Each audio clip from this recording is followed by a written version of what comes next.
Todos, estamos aqui novamente para nosso encontro a respeito de elegia na nossa coronaula número 7.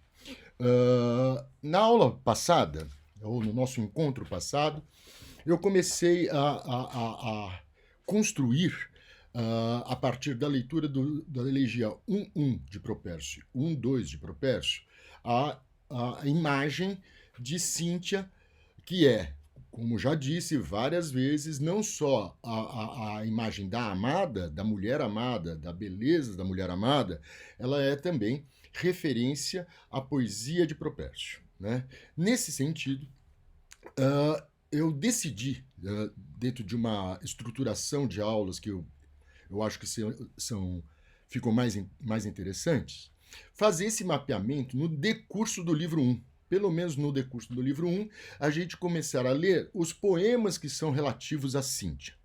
E nesse sentido, a gente pode observar que existe aí uma estrutura interessante, né? Porque nós temos a elegia 1, 1.2 e 1.3 tratam de Cíntia.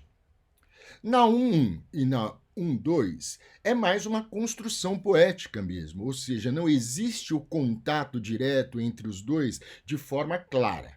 A elegia 1.3, né, por sua vez, é aquela em que existe um contato entre as duas personas poéticas, né? A persona do ego elegíaco, ou Propércio mesmo, né? Ele vai ser nominado mais para frente, esse eu elegíaco, como sendo Propércio, no mesmo sentido que Catulo faz, da mesma forma que o Ovídio faz, da mesma forma que Tibulo faz, né? Ou seja, eles se autodenominam dentro da poesia que eles estão construindo. Pois bem, 1.1, 1.2, 1.3, Cíntia. Depois eu tenho a sequência, né? Uma sequência de poemas que vão de 1.4 a 1.7, portanto, 1.4, 1.5, 1.6 e 1.7.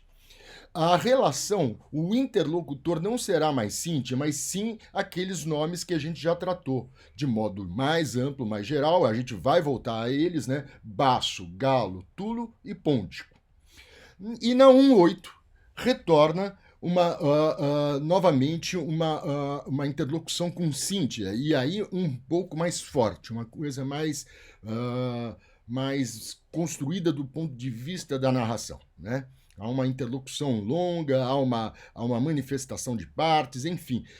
E são essas duas elegias que eu gostaria de tratar com vocês. A elegia 1.3 e a elegia 1.8. E aí, perfazendo ou continuando a construção dessa persona poética, que é a persona de Cíntia. Pois bem, para essa elegia, vou fazer como eu fiz na outra aula, eu vou usar uma tradução minha, mas isso não impede que vocês cotejem com a tradução do Guilherme, que é excelente também. Também não, é excelente, a minha é simplesmente rasteira comparado à dele. E essa elegia, eu não me lembro se eu cheguei a publicar em algum lugar, então eu peguei o meu manuscrito mesmo e vou ler com vocês aí, tá? Então, se você tiver à mão aí o livro do Gontijo, ou se você tiver outra tradução do Propércio, né? Existe também para as 10 primeiras elegias uma tradução do João Ângelo, que saiu numa revista do Rio Grande, da Federal do Rio Grande do Sul. Acho que é a Tradútil, né? Acho que é a Tradútil, enfim, não tenho certeza. Ou é a Órgano, né? São as duas revistas que são possíveis. Se você colocar Tradútil ou Órgano, é possível que você coloque João Ângelo, você encontre esses 10 poemas traduzidos do Propércio, elaborado pelo João Ângelo, né? Então, esse poema é assim. Eu vou fazer a leitura fracionada, que eu acho que depois, se a gente tiver tempo, a gente pode ler no roldão, né? Como Ariadne prostou-se, exaurida na praia deserta, quando a nau de Teseu partiu, como Andrômeda, filha de Cefeu, deitou-se, enfim, para sono, devido, já livre da dura penha, e não menos cansada de tanto dançar do que uma bacante caída no herboso epidano. Assim me pareceu respirar sua suavidade, sua suave quietude, Cíntia, com a cabeça apoiada nas mãos frágeis. Então, é uma abertura de cena, vocês vão notar que nós temos aí 3 símiles, né? Ou seja, como Ariadne, como Andrômeda e como uma bacante. Isto é, você tem aí 3 comparações, né? São 3 símiles, para indicar uma pessoa em repouso. Né? A imagem que mais acho importante, mais forte, me parece, é justamente a imagem de Ariadne, né? Aquela figura que é filha de Minos, não é? Filha de Minos, lá em Creta, e que quando Teseu foi combater o Minotauro, ela apaixonou-se por ele e o auxiliou com aquela ideia, a famosa ideia do novelo de lã, né? E ao sair, depois de Teseu ter matado o Minotauro, ela foge com ele rumo a Atenas. Entretanto, no meio do caminho, em Naxos, eles descem, ela pega no sono na praia e ele vai embora e a abandona. Então, assim, a imagem da mulher que dorme e é abandonada por um, por um, pelo amante, ela é central, né? A gente vai ver porque esse símile, que é o primeiro, ele é mais importante que os demais, que também são absolutamente triviais. É só você recuperar o mito de Andrômeda e a ideia da bacante, que ela em êxtase dança, dança, dança e depois desfalece de tão cansada. Assim me pareceu respirar sua suave quietude Cíntia, com a mão com a cabeça apoiada nas mãos frágeis, quando, com muito vinho, eu arrastava passos ébrios e servos agitavam as tochas a altas horas. Então, na verdade, Cíntia está deitada, dormindo, e o eu lírico, ou melhor, o eu elegíaco, chega em casa bêbado, né? Completamente bêbado.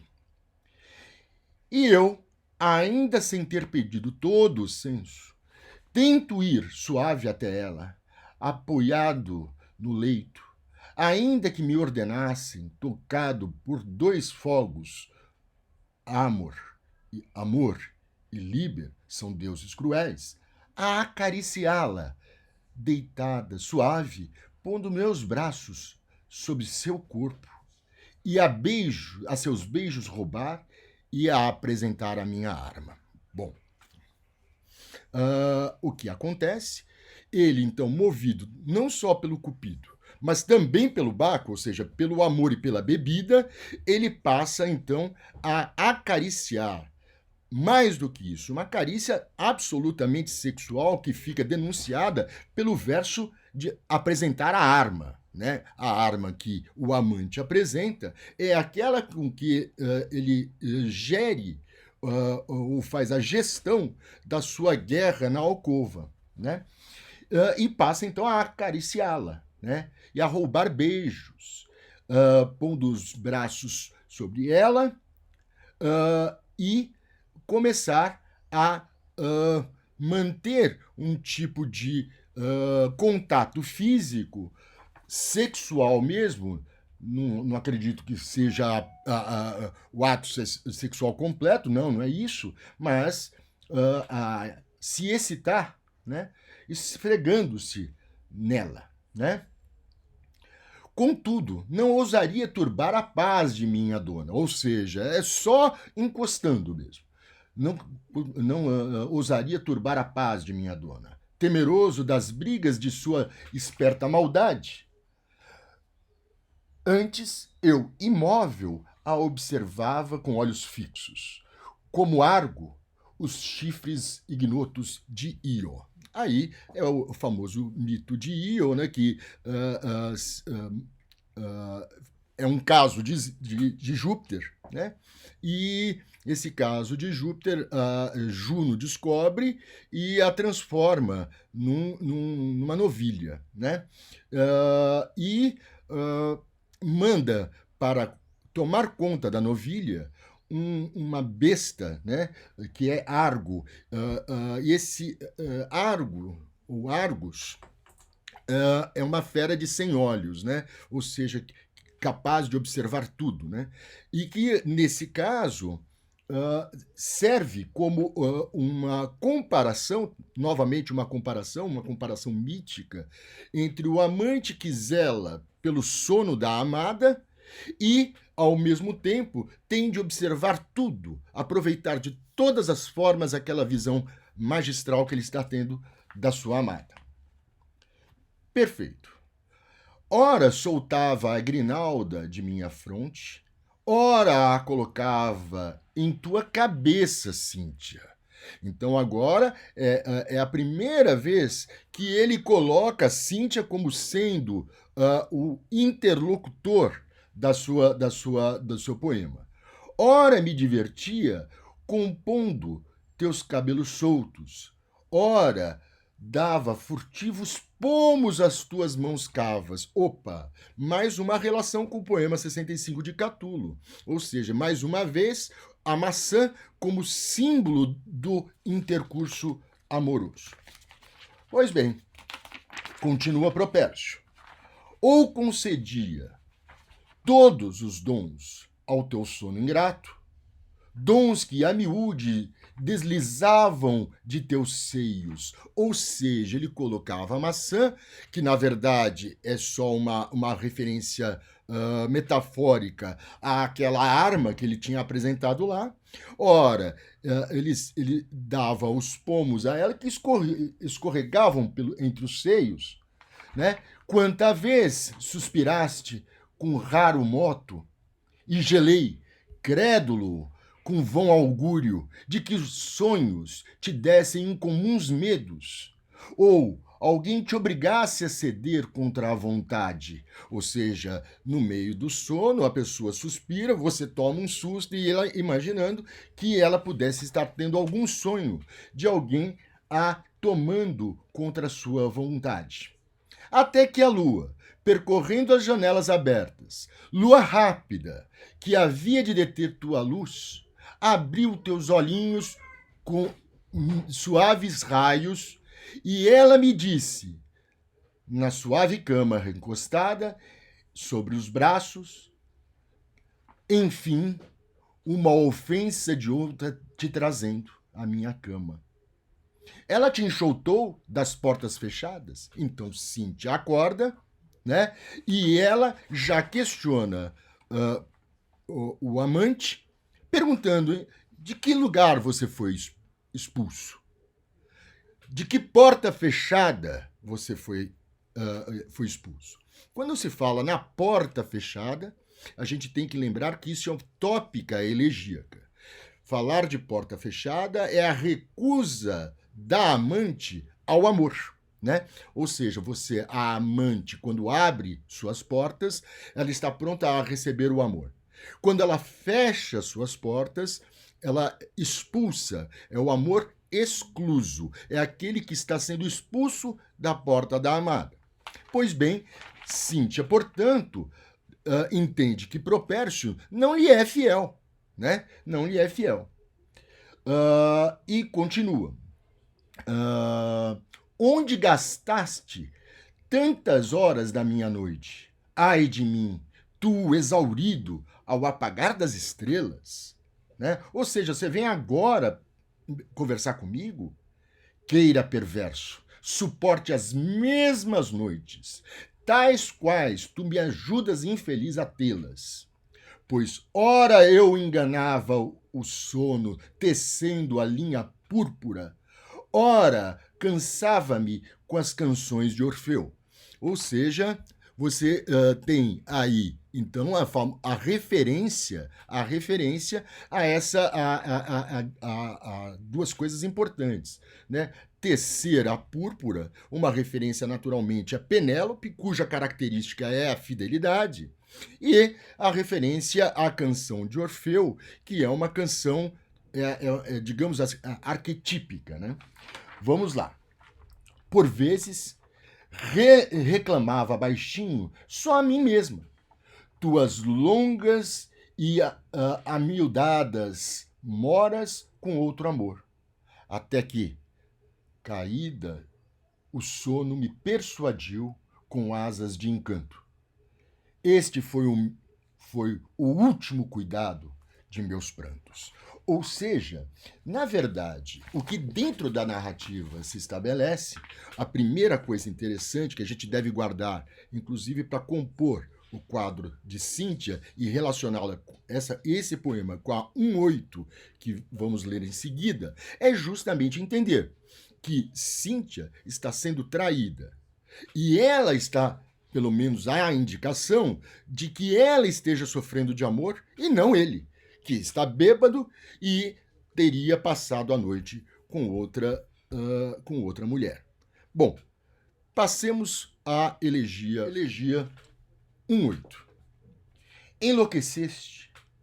Não te prendem meus carinhos? Te importo menos que a Ilíria gélida? E quem é esse que parece valer tanto, que um vento qualquer, sem mim, tu segues? Ou seja, a Cíntia dá o troco.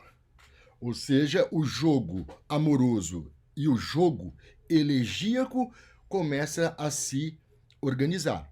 Da mesma forma que Propércio, na 1:3, abandona Cíntia como se fosse Ariadne, agora Cíntia dá o troco e vai viajar para Ilíria, um lugar super gelado, né? Com outro.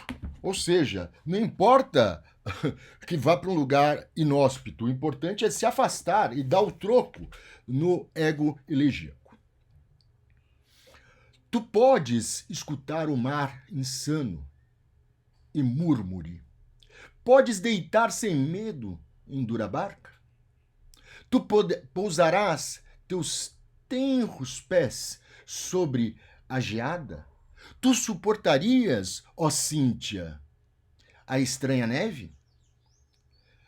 Quero que dobre o tempo da bruma invernal, que pare o nauta e atrasem as Virgílias. As Virgílias é uma constelação, né? São as Pleiades, né? Que aparecem nessa região por volta do dia 14 de abril. Né? Que a corda não se solte da areia tirrena, nem brisa inimiga anule as minhas preces, e eu, parado, pregado no porto deserto, ameaçador, gritando que és cruel. Ou seja, imprecando, né? Falando que ela é má, que ela é uma puela má. Né? Mas, mesmo que mereças mal de mim, perjura, que Galateia ampare tua viagem. Não quero ver arrefecerem esses ventos quando a onda embalar teu barco avante. Ao dobrar o ceráurio, com o remo seguro, que as águas calmas do Órico te acolham. Ou seja, volta atrás novamente, faz um movimento de capitulação, não é? Ou seja, ao mesmo tempo em que ele impreca, né, vai perversa, vai perjura, ele fala assim, bom, enfim, que a viagem então seja suave para você. Perfeito. É um exato propênticon, né? Que é justamente o subgênero poético que é desejar uma boa viagem. Pois nenhuma mulher poderá me impedir de lamentar, querida, à tua porta. Novamente, A imagem da porta que se relaciona com aquela mesma porta fechada da amante da outra mulher com quem o ego elegíaco estava. Nesse caso, fala da porta da própria Cíntia, né? A tua porta. Nem deixarei de perguntar aos marinheiros. Vai um discurso direto. Dizei, que cais retém a amada minha? Fecha aspas. Direi, abre aspas. Pode estar presa nas margens artáceas ou nas Iléias. Ela será minha. Ou seja, onde é que ela estiver, ela continua sendo minha. Aqui fica, jurou ficar. Adeus, rivais, venci. Ela cedeu a tantas súplicas. Ou seja, Cíntia também capitula. Abre suas portas. Chama, convida o amante a retornar. Né? Pode a cúpida inveja depor falsos gozos. Minha Cíntia largou a nova estrada. Voltou para mim, né? Largou a nova estrada. Diz que me adora e que por mim adora Roma. Sem mim renega ver um doce reino. Ou seja, é interessante essa relação. Quer dizer, por mim ela diz amar Roma. Né? Ou seja, é uma referência interessante à cidade. Né? Sem mim renega haver um doce reino. Prefere repousar comigo em leito estreito e ser, né? Em leito estreito e ser só minha. Não importa como. Então vejam só. Aqui tem uma imagem importante, que é a ideia do leito estreito, né? Angusto lecto é a palavra em latim, que vai ser uma referência importante que irá surgir várias vezes nos poetas líricos e elegíacos também. Né? A ter por dote um reino como hipodemia e os bens que seus corcéis ganhara de Hélida. Ainda que ofertem muito, ainda que mais prometam, não foge do meu peito por cobiça. Não a ganhei com ouro ou pérolas da Índia, mas com o agrado de um suave canto. É interessante que aqui nós temos uma referência ao poema 1.3, né? Ou seja, 1.3, em que ele vai falar dos luxos comprados, né? Que ela não pode se vender por esses luxos, diz lá no poema 1.3. E aqui ele fala que realmente não é nada, nenhum tipo de bem material que a conquista. Ela é conquistada pelo amor, pelo desejo. Né? E termina Propércio. Existem musas. Febo não tarda a quem ama. Neles confio. Cíntia, rara, é minha. Hoje posso pisar sobre os astros mais altos, que vem o dia e a noite. Ela é minha. Não há rival que roube meu amor seguro. Essa glória vai me ver grisalho, ou seja, essa glória, a glória de possuir Cíntia exclusivamente para ele, irá perdurar até a velhice, até vê-lo grisalho. Existe aqui nesse trecho um dado importante que determina uma estrutura narrativa importante. Né? Vocês estão vendo que os poemas estão se conversando. Primeiro, na 1.1, você tem lá a apresentação do romance amoroso, né? A apresentação programática, aquela elegia 1.1 é uma elegia programática, é assim que os estudiosos dizem a respeito daquela elegia. Na elegia 1.2, né? 1.2, você vai ter justamente o desenho de Cíntia, né? Ou seja, eu falei besteira, eu falei da elegia 1.3, não, da elegia 1.2, né?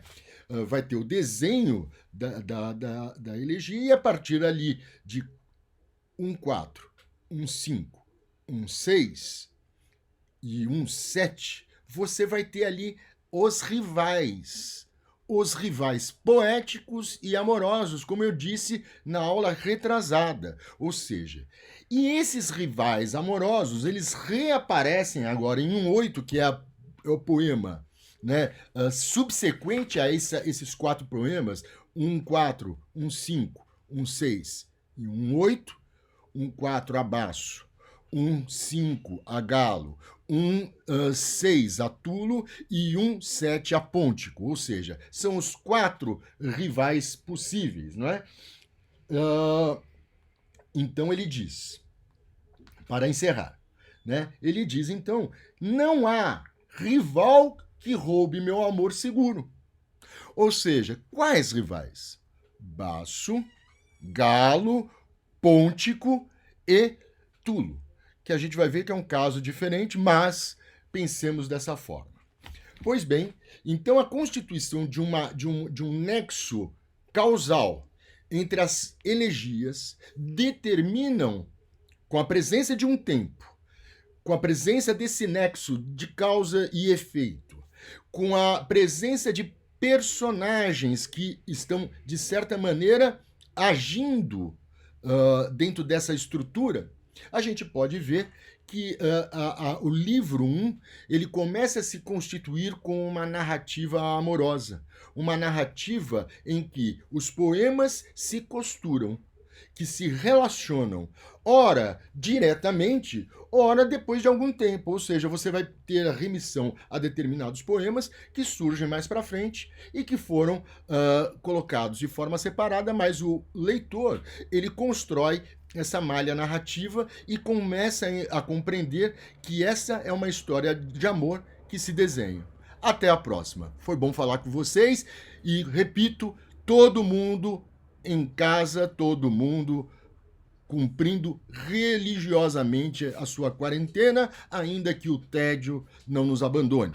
Mais uma vez eu expresso, esses nossos encontros, eles não substituem aulas presenciais. Eles estão aqui apenas para nos aproximar durante esse período de quarentena, até que as nossas aulas sejam retomadas e sejam recuperadas de acordo com um calendário, espero, de reposição que atenda a todos indistintamente.